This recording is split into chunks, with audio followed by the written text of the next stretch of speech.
In part 1, we manually set up the initial AWS resources needed for Data Manager. In part 2, we're going to continue by supplying Data Manager with the values needed for it to generate a CloudFormation template, and then we'll use that template to deploy our stack in AWS. This will allow us to ingest our data. So we need to set up a name for our Data Manager input, and we'll call it this. Make sure to update according to your environment. This looks good for me. And we need to get a few values. So we need to get the SQSQ URL. So we'll head back to the console and we'll look for SQS. We'll choose our primary and we'll copy this value. We'll paste it here. We need the S3 bucket ARN, so we can go back to S3. We can copy this value here, and we'll paste that in. We didn't use a KMS key, so we can bypass this. And ahead of time, I already set up an index in Splunk, so we'll select it. Splunk Lab CloudTrail. Now we're ready to review the data. Click Next.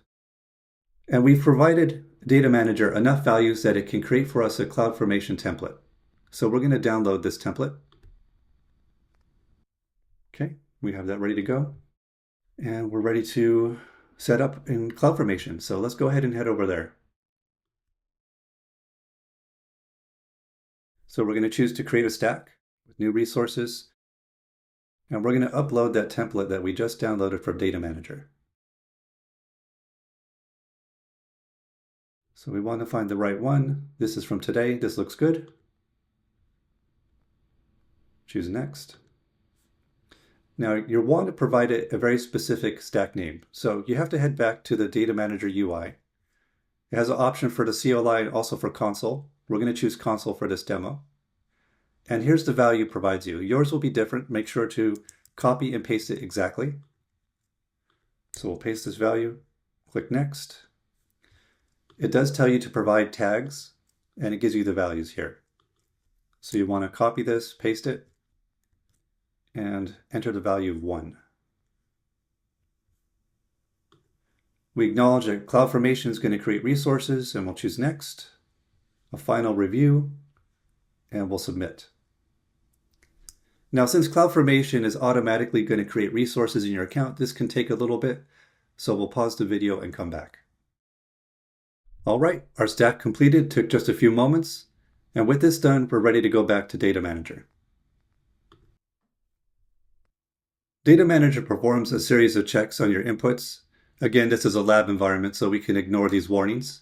We're interested in the one that we just created, which was successful.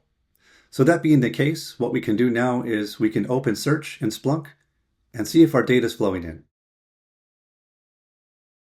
And it looks like we were successful. We have a number of events that have come in already, and now you're able to search your CloudTrail logs using Splunk.